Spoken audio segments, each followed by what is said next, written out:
And we're back. This is a Middle Perch live on the internet. I am MTK on the MIC. It is Sunday here. Monday in Australia, China, Japan, India, early in the morning in India on Monday. Where the IPL is going on, the Chennai Super Kings are near the top of the table with a 3-1 record, I believe. So, Super Kings, baby.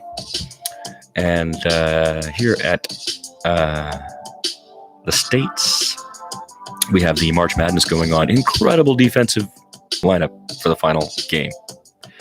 Two teams going for their very first ever championship. The Virginia Cavaliers and the Texas Tech Red Raiders. Incredible performances by the young men and women in the NCAA March Madness basketball tournament this year. Something I watch every single year.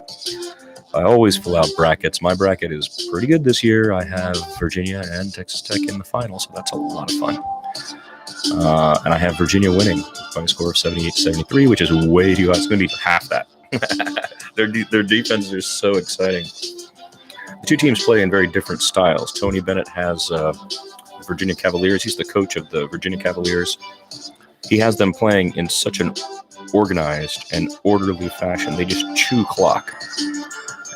They don't rush at all, and they run their sets, and then they play defense.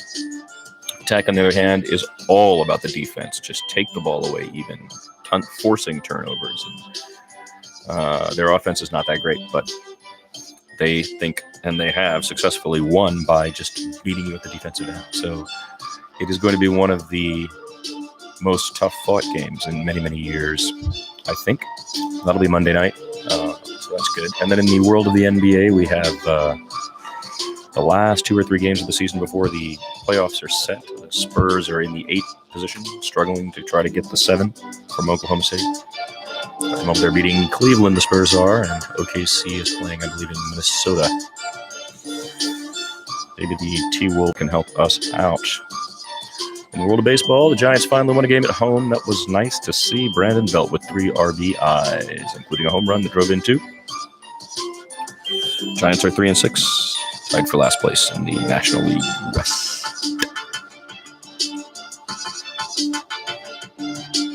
I was trying to get at some ideas earlier today that I really still cannot seem to put into words. I ended up deleting the previous version of this live stream.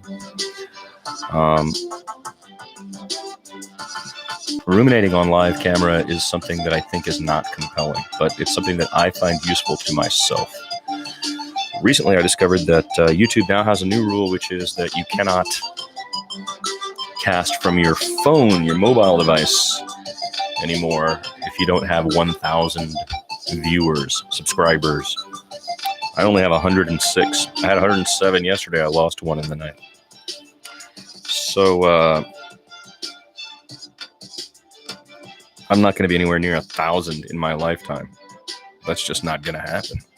I'm not attempting to do it the way everybody else is attempting to do it. So there's just no way that I would ever get 1,000 subscribers.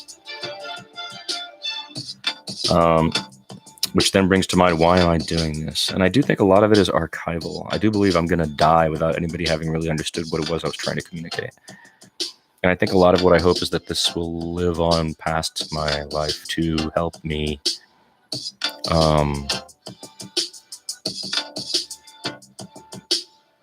create something in my absence that communicates a consistent message that I've had since I was 5 years old or 8 years old that seems unattainable in the short term, but perhaps over the long term it'll make sense. What I know is that I have become an outsider because of my lifestyle, the way I've chosen to live. And instead of being able to, from the position of an outsider, be involved in helping society, I'm not. I'm just not at this point. I'm distressed by that. I find that troubling for me.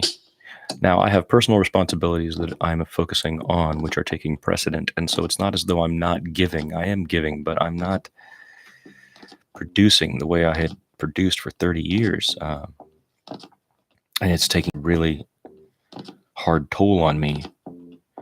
And the vast majority of the problem with that is San Antonio, Texas, a place I despise for its superficiality and ignorance. It is affecting me deeply every day that I'm here now.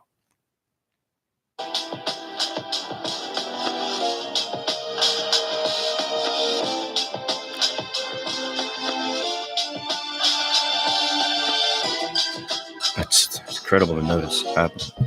The change in mood slowly over time. We had some nice springtime activity out in the RPRZ, the Rocky Point Recharge Zone, the ecosystem that we study. You can check it out at rprz.org. Let's do that again. rprz.org.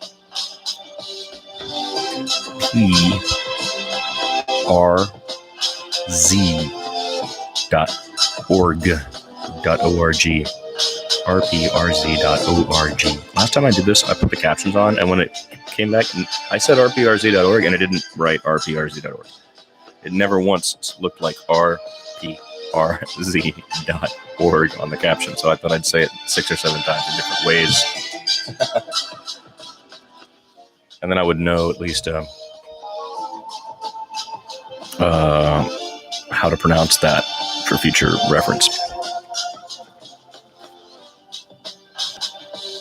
I am in deep financial straits right now because a check which was supposed to have arrived on the 19th of March, which is 3 weeks ago, has not arrived. And I blew it. So now I'm underwater pretty badly financially right now. It'll be resolved, I assume / hope. But at the moment, it is affecting my life profoundly. And I hate not having any money.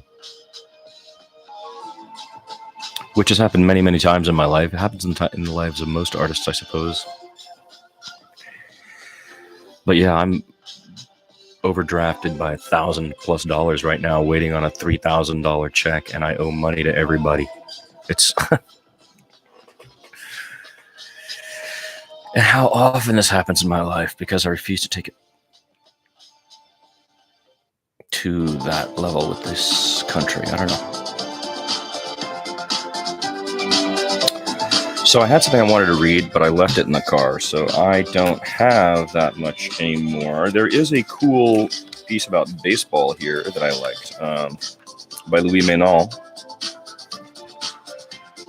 And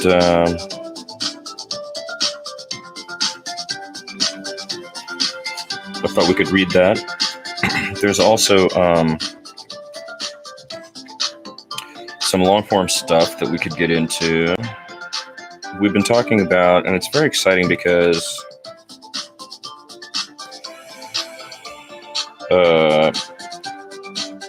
wow, see, this woman was diagnosed with bipolar disorder as a teenager and then was prescribed 19 medications in 14 years.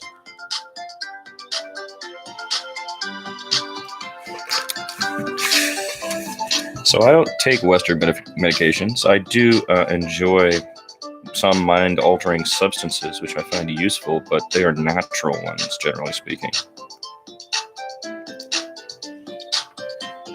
And this article looks like something we ought to be talking about. It's called Bitter Pill, Why Do We Know So Little About How to Stop Taking Psychiatric Drugs? Well, one way to stop is to never start. Now, never starting requires several things, and I do recommend that people who can afford it and for whom it could be useful, go to therapy.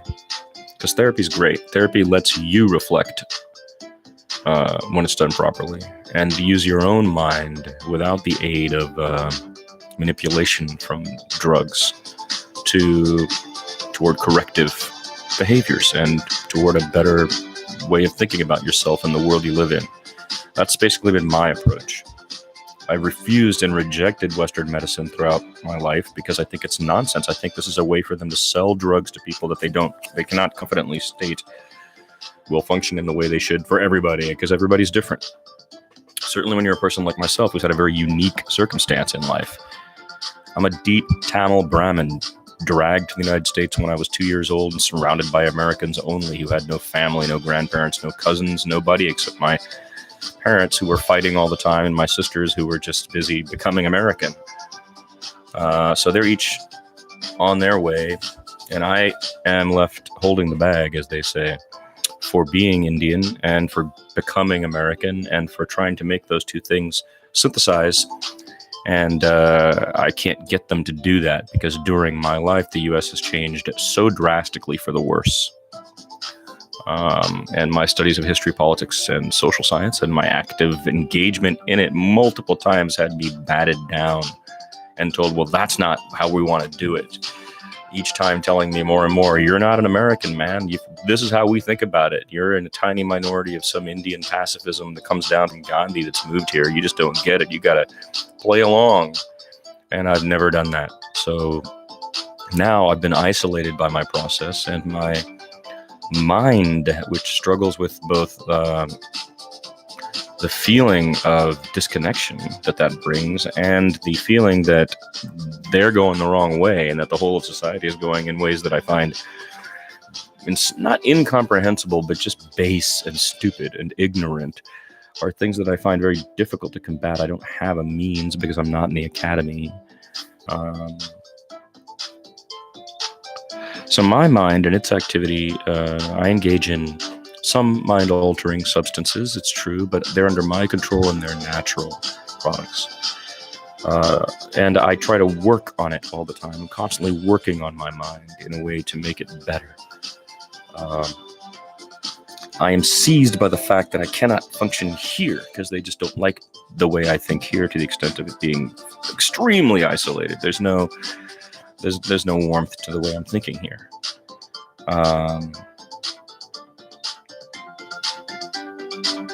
And that can be very defeating. I'm reminded of very many poetic examples of that. One is the movie Car Wash from the 70s. I believe it's 1977. You may have seen it. There's a young man, a young Muslim man, who becomes frustrated with society, and he decides he's going to rob the car wash. And he comes with a gun, and there's a man who's there, an ex-con, and the ex-cons try to talk him down, saying, you don't want to do this.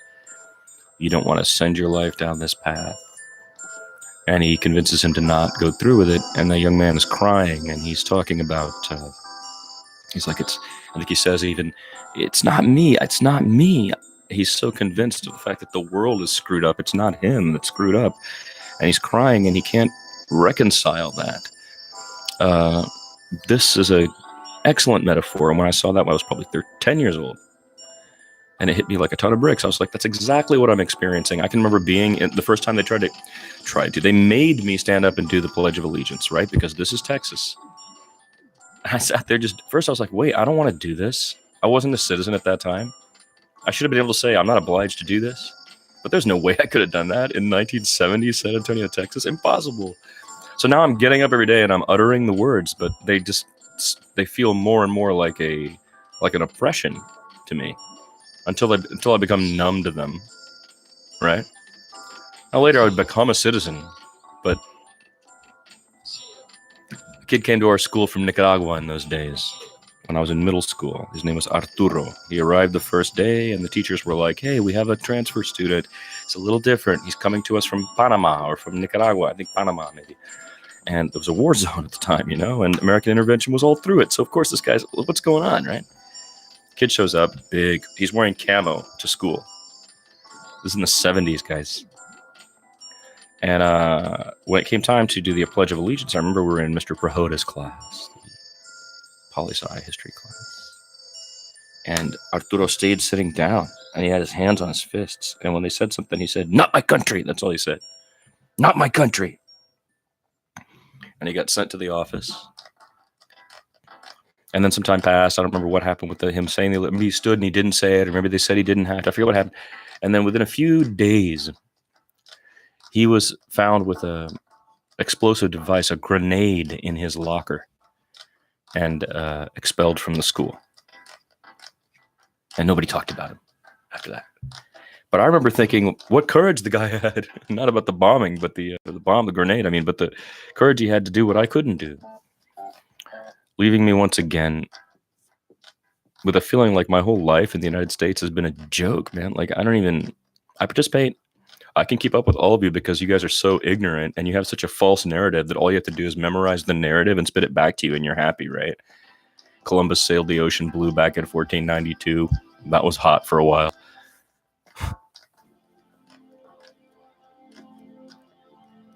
It's so frustrating to be an American in this situation that we're in. So many violent, drunk, ignorant, mean-spirited, sexist, scared, insecure, and tightly wound in their conservatism. You disgust me. We're all human beings. If you traveled anywhere, you'd know that. And this narrative constantly of the enemy. All loving aspects are gone in the United States. It gets crass and plastic, superficial and shallow year by year. Life is valued less and less. Differences are valued less and less. People are more and more closed and mean. I get more and more racial sort of distancing as the years pass.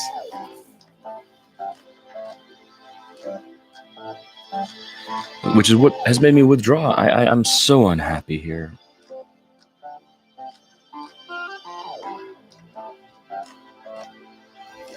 When my father passes and I no longer have to be in this state, I am going to establish the things we require to protect his interests that we told him we would.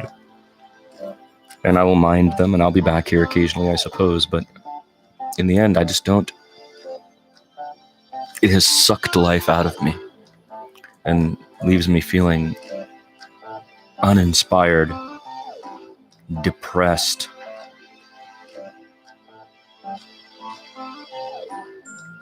So much of the United States product is uninspiring now. In the way that comics might have been kind of inspiring when they began, the American comics, they're so uninspiring as Marvel movies and tropes of just repeated stupid tropes. The sheer anti-intellectualism of the American thing. It's cool to be dumb. Rock and roll. Sex, drugs, and rock and roll, right? It's just shallow and pathetic. I felt that way even when I was younger, but my friends were like, no, come on, it's fun, be in it. So I would go do it, right? We all did it together. We all did all fun shit together. But I'm sickened by how you've just rolled right into this as a acceptable, and it's not acceptable what's happening right now. And I'll repeat it with this song.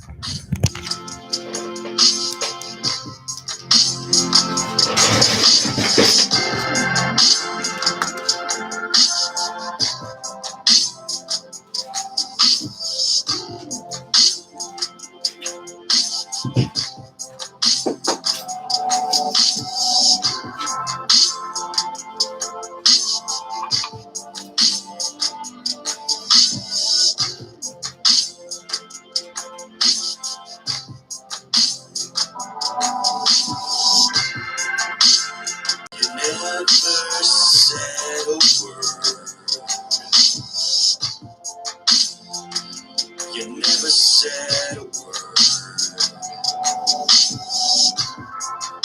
It's all going to shit now. And you never say a word.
questions are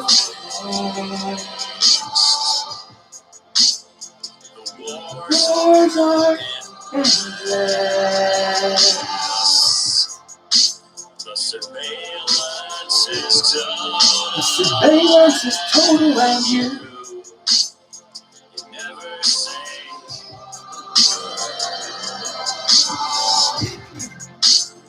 you never said a word. You never said a word. It's all going to shit now, and you never say a word.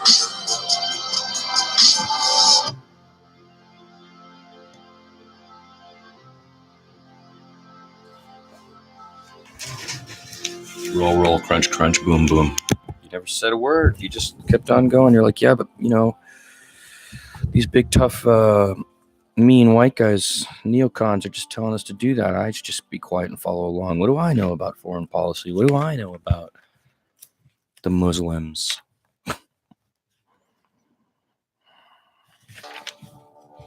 Unreal.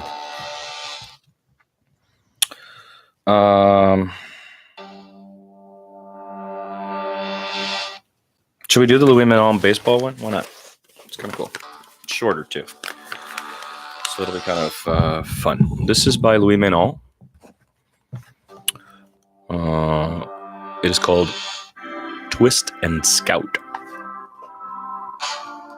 The Lessons of Baseball. Okay. This is the book review from the current New Yorker, and Manon is talking about baseball. The subject of Christopher Phillips's Scouting and Scoring, How We Know What We Know About Baseball, published by Princeton, is baseball. But it's worth reading for more than just the baseball. The book is an effort to help us understand one of the oldest problems in modern societies, which is how to evaluate human beings. Do we scout or do we score? The scouting in Phillips's title refers to the traditional baseball scout.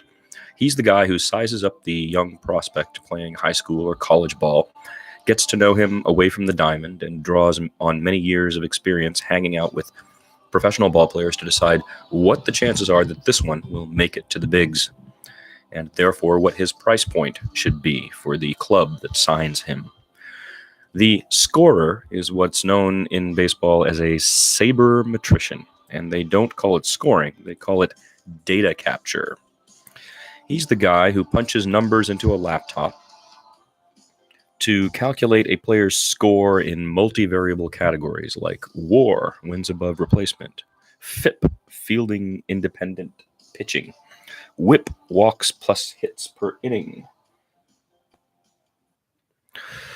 per inning pitched, WHIP, WOBA, the weighted on-base average, and OPS, the on-base percentage slugging. Quantifying a player's production in this way allows him to be compared numerically with other valuable players and assigned a dollar value.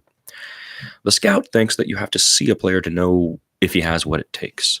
The scorer thinks that observation is a distraction, that all you need are the stats. The scout judges. He wants to know what a person is like. The scorer measures. He adds up what a person has done. Both methods, scouting and scoring, propose themselves as a sound basis for making a bet, which is what Major League Baseball clubs are doing when they sign a prospect. Which method is more trustworthy? The question is worth contemplating because we're confronted with it fairly regularly in life. Which applicant do we admit to our college? Which comrade do we invite to join our revolutionary cell? Whom do we hire to clean up our yard or do our taxes? Do we go with our intuition? Quote, he just looks like an accountant, close quote. Or are we more comfortable with a number? Quote, she gets 4.5 stars on Yelp, close quote. Many readers will be already familiar with the scout versus scorer dilemma in baseball from Michael Lewis's best-selling Moneyball, which was published in 2003 and made into a movie starring Brad Pitt. Moneyball is the story of how a baseball team that did not have a lot of money to spend on players, the Oakland A's, deployed a new way of evaluating talent and proceeded for several years to compete with teams that had much bigger stars and much higher payrolls, like the New York Yankees. It was a way for small market teams to keep up with their richer big city rivals. Lewis colorized his story a bit by casting the scouts as a bunch of Don Zimmery old-timers who spit tobacco juice and say things like, quote, "I can see this guy in somebody's pen throwing aspirin tablets someday," close quote, meaning he throws hard. And quote, "This kid wears a large pair of underwear," close quote, meaning his body is wrong for baseball. The scouts put a lot of stock in whether a player has, quote, "the good face," a time-honored term of the scouting art. Lewis writes, quote, "The old scouts are like a Greek chorus. It's their job to underscore the eternal themes of baseball," close quote. Lewis's scorers are geeky Harvard grads who speak stats talk and who actively disidentify with the culture of the game. Their whole approach is based on disdaining the wisdom of the scouts. They don't need to see prospects. They don't even need to see games, because for them, a player is not a body. He's a row of numbers. As it must be for all industry disruptors, the scorer's advice has to be the opposite of the scouts. If it was identical, their services would not be needed. As Lewis puts it, quote, "The new outsider's view of baseball was all about exposing the illusions created by the insiders on the field," close quote. Between the scouts and the scorers in Moneyball is the general manager of the A's, Billy Beane, a former hot prospect who fizzled out in the major leagues, and therefore knows the world of the scouts, but who, from a kind of manic desperation, puts his faith in the geeks and is rewarded for it by the sporting gods. Lewis is a journalist. He's trying to tell a story, but his sympathies are with the scorers. Phillips is an academic. His field is the history of science, and he is not telling a story. He is making an argument based on scholarship. And the book Scouting and Scoring is basically presented as an answer to Moneyball. People measuring arose with the modern nation state. The word statistics comes from the word for state. In the beginning, the data that states collected were demographic, population size, birth and death rates, marriage, disease. In the early 19th century, statistical methods started being applied to human beings and were used to determine, for example, the chest size of the average Scot. Statistics were also used to make predictions. How many suicides would there be in France next year? How many homicides? How many homicides involving the use of poison?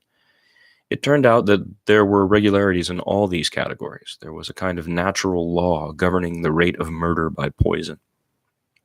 Debate ensued about whether the state could reduce the average annual number of these murders, say, by restricting access to poison. The statisticians, the scorers' answer was that poison doesn't kill people, people kill people. Homicides are going to occur at a certain rate per unit of population, no matter what the laws are. We're having that same debate today. More scandalously, statisticians also began to correlate one measurement with other measurements to determine things like, for example, the relation between the marriage rate and the price of corn. Many people found this sort of thing deterministic and upsetting. Why? Again, it was a case of scouts versus scorers. Scout types refused to believe that people decide to marry in accordance with some statistical law. Marriage is about feelings, not the price of goods. Scorer types argued that whatever unique sentiments might motivate the partners to marry in any specific case, the numbers do not lie. The fact is that when corn is cheap, more people will get married. It's a prediction you can take to the bank. It is during this period of statistics mania that It is during this period of statistics mania, the mid-19th century, that baseball, basketball, tennis, football, rugby, soccer, and other forms of organized athletic competition came into prominence. And we start to get leagues and championships and standardized rules of play. It is also when we start to get widespread scoring in sports. As both Phillips and Lewis point out, baseball scoring begins almost as soon as there is baseball. The first known box scores, breaking down the stats of games, appear in 1845. By the 1860s, Phillips says, quote, nearly everyone in baseball was counting in one form or another, close quote. The key figure in making these numbers official and ensuring their accuracy was a man named Henry Chadwick, a British emigre who ended up working as a sports reporter in Brooklyn. Chadwick was obsessed with scorekeeping not just because it was a way to memorialize games, but because he thought that data science could explain why games are won or lost. He said, quote, in time, he said this in 1868, quote, in time, the game will be brought down almost to a mathematical calculation for results from given causes, close quote. In 1868, he said that. Chilling words for fans who think that today's game is over-quantified. Welcome words, however, for gamblers. Keeping score is a natural pastime. Some fans bring their own scorecards to games, and most fans check the box scores and other stats when they read the sports page. Numbers are part of the sports experience, especially for fans of baseball, which seems to have a statistic for everything. Since at least the 18th century, though, a lot of people have followed sports mainly for the purpose of placing bets. And there is little question that the creation of reliable statistical summaries for players' performances had something to do with the gambling market. Baseball bettors don't bet only on outcomes. They bet on how many runs the teams will score, how many bases will be stolen, how many bunts will be laid down, how many pitches will be thrown. They could not do this if they did not have a lot of data on the players involved. A team's manager wants to be able to predict how certain players will perform in certain situations. So does the gambler. In fact, the stats revolution that Lewis writes about in Moneyball took off at the same time as a gambling-like offshoot of the game, fantasy baseball, or as it used to be known after the Manhattan restaurant in which it was conceived in 1980, rotisserie baseball. Fantasy baseball is played for money, usually small amounts. Participants select a lineup of active players, and winners and losers are determined by how those players end up performing on a given day. Obviously, the better the information about the players who are available for selecting, the better the chances of winning. In the beginning, as Lewis points out, fantasy leagues used conventional measures of performance because that's all there was, things like earned run averages and runs batted in, categories that scorers in Moneyball would view with derision. But fantasy baseball gave participants an incentive to find or create stats with better predictive power. The man who is most closely associated with the stats revolution in baseball, Bill James, has said that he started rethinking how games are won because he wanted to win at a tabletop game that was a precursor to fantasy baseball. In 1982, 2 years after rotisserie baseball got started, James's book of new statistical measures, Baseball Abstract, 1982, Baseball Abstract, became a bestseller. 2 years after that, The Hidden Game of Baseball, a revolutionary approach to baseball and its statistics by John Thorne and Pete Palmer came out, and sabermetrics was born. The success of those books, as Phillips says, showed that baseball data could be monetized. Today, virtually everything in baseball that can be measured is measured. Exit velocity, launch angle, spin rate. Even sportscasters load the play-by-play with statistics. Geeks rule. Phillips says complimentary things about Moneyball, and his own book is more a correction than a refutation. He brings considerable historical knowledge to the task of establishing a point that does not actually seem all that controversial, which is that scouting involves measuring and scoring involves judging. Quote, facts don't appear, as Phillips puts it. They must always be made, close quote. Scouts and scorers may be looking... This thing's too long. And I'm running out of juice. So give me a second, I gotta plug in the battery.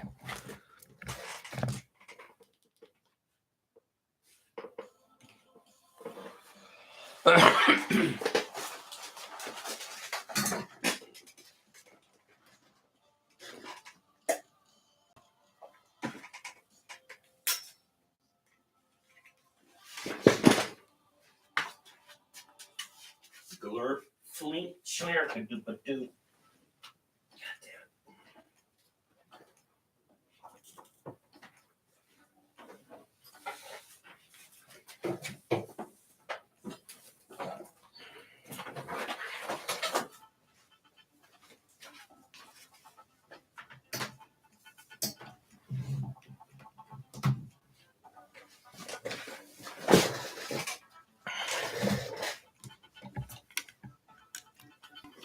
This is a cool conversation, though, about scorers and scouts, Moneyball, and emotional stuff.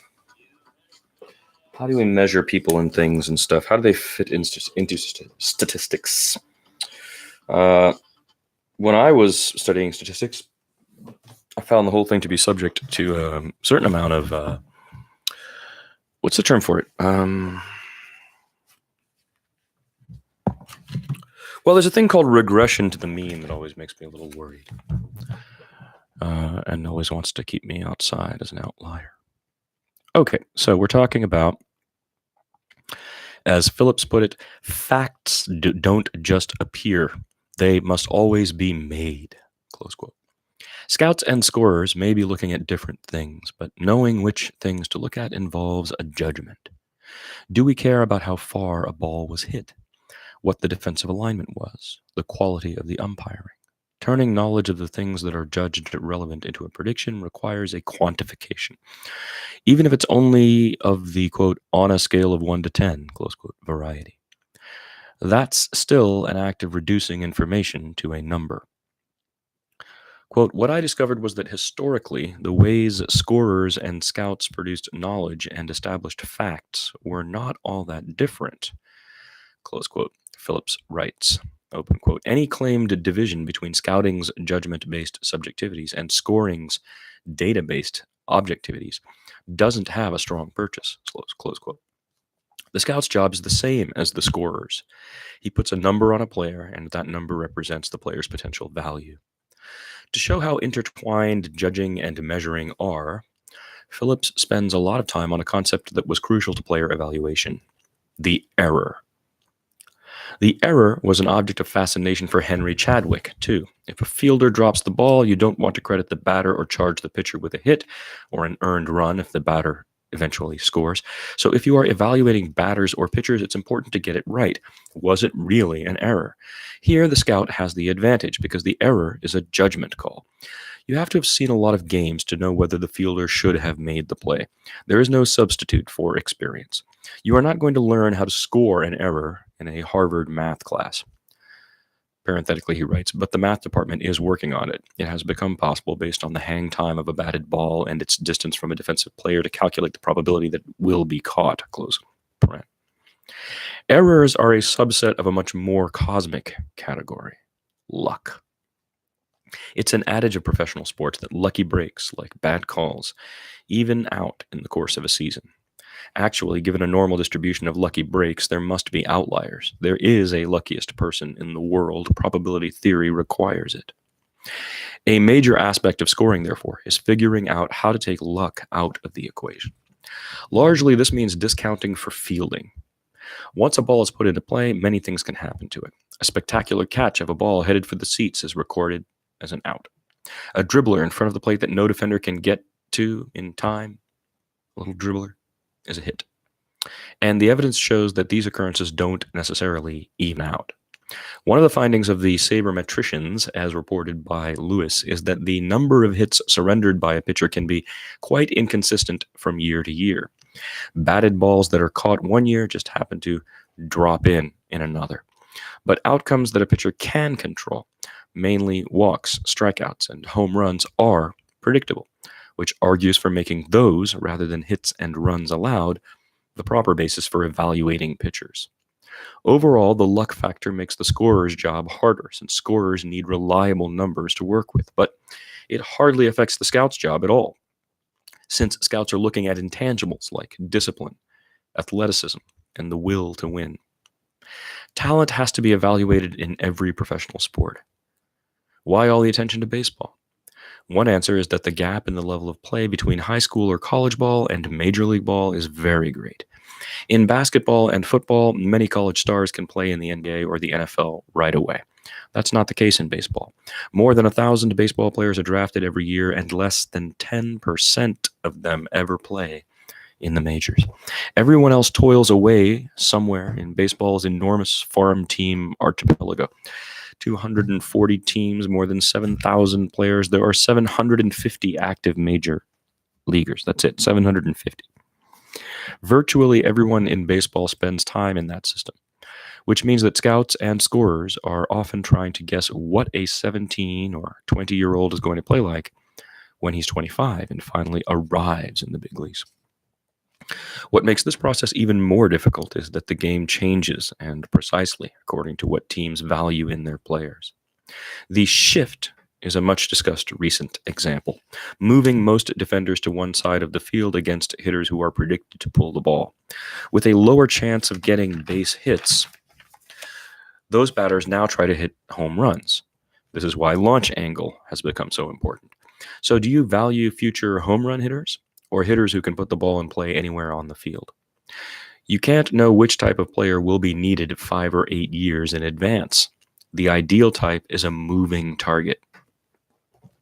This is why for scouts, a prospect's numbers don't mean much. College ball is so much less competitive, but body type does. For the scorers, though, players who know how to get bases on balls in college will get bases on balls in the majors. It doesn't matter what sort of physique they have. In either case, evaluation is not simple, and since there is more and more money involved, there is a high premium on getting it right. Lewis's book has a lot of examples where scouts got it wrong, but scorers got it right. So it's regrettable that Phillips doesn't provide much in the way of examples where the reverse is true. So he's talking about how Moneyball was about the scorers getting it right more than the scouts. And that Phillips doesn't provide much in the way of examples where the reverse is true. That may be because he wants to make a more philosophical point about the nature of data, that they're always a hybrid of objectivity and instinct, analytics and intuition.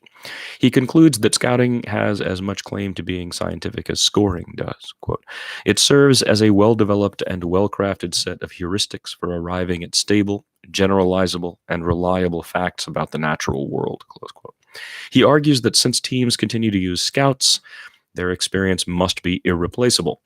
Phillips also does appear to sidestep what may have been for many readers the revelatory takeaway of Moneyball, which is that for decades, baseball was sunk in the sports equivalent of primitive theology. Baseball minds genuflected before idols, the stolen base, the sacrifice bunt, the hit and run, that turned out to have little to do with winning games in the real world of professional sports. Baseball players are notoriously superstitious, and this trait seems to have infected the culture of scouting a little. That's what Billy Beane, who didn't do the math himself, learned from his scorers. A lot of the action in Moneyball is not about draft prospects, but about players who are already big leaguers and who either become available for trade or are on the market as free agents. This is an area where Beane's approach paid off. He was able to snatch up players who were undervalued according to the old rubrics, and to acquire players no one else saw value in because they didn't know the new rubrics. One of Beane's favorite strategies relied on the overvaluation of closers. The closer is a relief pitcher who typically enters the game in the ninth inning with his team ahead by 3 runs or less, and normally with no runners on base. If he preserves the lead, he is credited with a save. If you think about it, this is the easiest job on the pitching staff. The closer comes into the game with a fresh arm to face batters who are seeing him for the first time, and he starts out already ahead. All he has to do is get 3 outs before the other team can tie the score. But starting in the 1970s, a mystique grew up around the closer, partly because pitchers like Sparky Lyle, Goose Gossage, and Al Hrabosky, the Mad Hungarian Hrabosky, and later on Jonathan Papelbon and Brian Wilson, developed outsized mound personalities, major facial hair, hulking frames, Frankenstein's monster windups, and demonic intensity became the attributes of the closer persona. The closer was a berserker, a danger artist, a Lord High executioner, even though all he was doing was mopping up games his teammates had already won. The monetary value of the closer got inflated accordingly. So Bean took so-so minor leaguers and starting pitchers who had begun to fade with age, and he turned them into closers. This drove up their stats and hence their market value, and they became trade bait for other teams. Bean could swap those pitchers, repurposed as lights-out relievers, for younger and cheaper players. It's not hard to see how the scouting or scoring dichotomy figures in personnel decisions in other realms, for example, college admissions. The debate today over fairness in college admissions is oversimplified to the point of absurdity. There's no single standard for admissions at select colleges because there are many different buckets to fill. When one applicant displaces an arguably more meritorious applicant, she is almost always displacing an applicant within her own bucket. Still, you can see the scout versus scorer opposition in the way people talk about admissions. Some critics of the current system deplore the reliance on standardized test scores on the ground that privileged students are prepped for the tests. And some critics, often they are the same ones, identify certain accepted applicants, legacies, varsity athletes, Jared Kushner, as undeserving because their test scores are below average. In other words, people want college admissions to reflect SAT scores and GPAs. That's scoring, right? GPA. But people also want them to consider an applicant's background, motivation, and personal qualities, like having overcome disadvantages. That's scouting. One standard is frequently going to be at the expense of the other. Are there other lessons to be learned from these stories about baseball scouts and scorers? Lewis and Phillips both seem to think so. For Lewis, the important lesson was about business. What the scorers working for the Oakland A's showed was that markets have inefficiencies, and that if you can find those inefficiencies, you can exploit them, you can beat your competition. This was a lesson appropriate to the era in which Moneyball was written. Shortly after the first dot-com boom, in the days of a startup, hedge fund derivatives-fueled gold rush. To put it in scout versus scorer terms, that was a time when hands-on experience, bred in the bone wisdom, and seat-of-the-pants intuition, the human element in decision-making, were perceived as obstacles to less expensive and more efficient ways of doing things. Crunching the numbers was how you got ahead. Today, this seems a very 2000 way of thinking. Reading Moneyball back then, you found yourself rooting for Billy Beane and his geeks against the bloated Yankees and their bullying owner, George Steinbrenner. Now you realize that what you were actually rooting for was a bunch of guys who were trying to figure out a way to underpay their players. In exchange for the chance to be in the big leagues, Oakland's players settled for less compensation than they were worth, simply because no one else knew how to value them. There are foreshadowings of the gig economy in the Moneyball story. Phillips's book is appropriate to our more chastened post-recession moment when social confidence in big tech is going through a rough patch. His book is a reminder that algorithms and machine intelligence are only extensions of the men and women who create them, and that there is no substitute for human judgments based on experience with actual people. Scorer types aren't interested in history. Phillips tries to show us that knowing the past can help us grasp what's at stake in the choices we make in the present. Phillips has another lesson to draw, though. This one is about the death of expertise.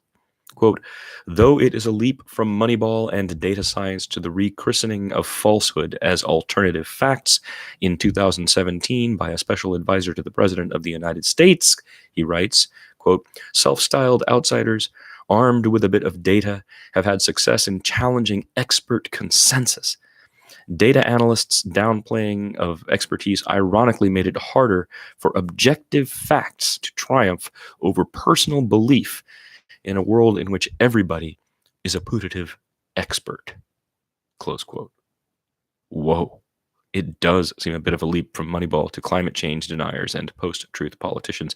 Okay, lying politicians. Is our political mess really a scouts and scorers situation? The deniers and the liars in public life don't use bits of data. They just assert on the theory that many people prefer to believe what they already want to believe. They assert it. Wow. The comparison also seems out of proportion. We need to trust our public institutions, and that crisis deepens every day. But we don't need to trust our team's front office. They are free to make up the facts. The peril is on them. Phillips seems to be ignoring the lessons of his own book, which is that history shows that the tension between scouting and scoring is always with us. It's never going to go away. If we're tipping toward a scoring phase right now, somewhere down the road we'll tip back the other way. And in the end, a fresh consensus, a new conventional wisdom does emerge. Now that everyone in baseball has figured out how to use sabermetrics, we're back to where we started, with the rich clubs lording it over the rest. Bill James now works as a consultant for the Boston Red Sox, who won the most recent World Series and have the highest payroll in baseball. They are planning to get through next season without hiring a closer. Pretty good. That's going to wrap it for today. Thank you if you actually paid attention. And sorry, I'm the worst.